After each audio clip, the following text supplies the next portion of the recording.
নমস্কার বন্ধুরা, আমার চ্যানেলে আপনাদের সকলকে জানাই স্বাগত।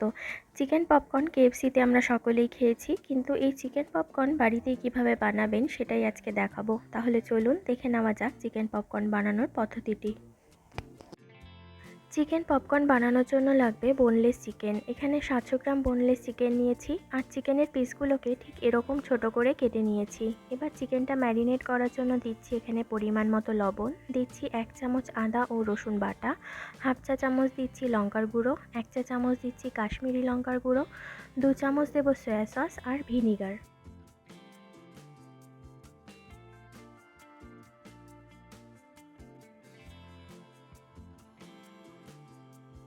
চিকেনটাকে এবার আমি ভালোভাবে মেখে নেব।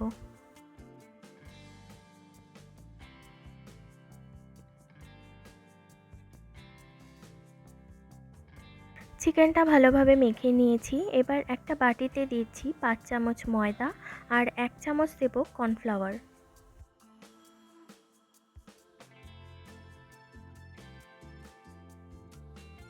এবার সামান্য লবণ আর 1 চা চামচ কাশ্মীরি লঙ্কার গুঁড়ো এর মধ্যে দিয়ে আমি চিকেনের ওপরের কোটিংটা রেডি করে রাখছি।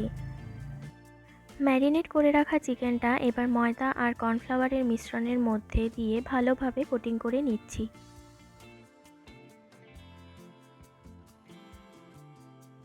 কোটিংটা হয়ে যাবার পর একটা ছাঁকনি বা ঝাঁঝরি হাতাতে কোটিং করা চিকেনের পিসগুলো রেখে বরফ জলে ভিজিয়ে আবার ময়দার মিশ্রণটাতে ঢেলে দ্বিতীয়বার কোটিং করে নিতে হবে। দ্বিতীয়বার কোটিংটা অবশ্যই করতে হবে। এই দ্বিতীয়বার কোটিংয়ের জন্যই কিন্তু কেএফসির মতন ক্রাঞ্চিনেসটা আসবে। একই প্রসেসে সবগুলো চিকেনের পিস আমি রেডি করে নিচ্ছি।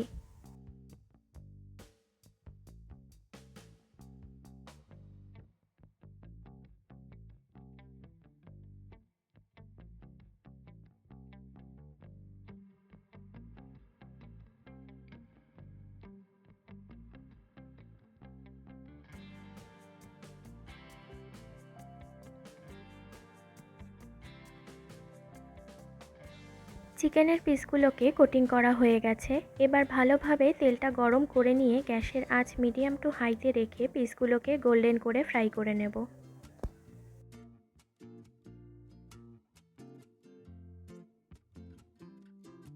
ভিনিগার দেবার জন্য খুব তাড়াতাড়ি চিকেনটা নরম হয়ে যাবে। এক একটা পিঠ 3 থেকে 4 মিনিট ধরে ভেজে নিলেই হবে।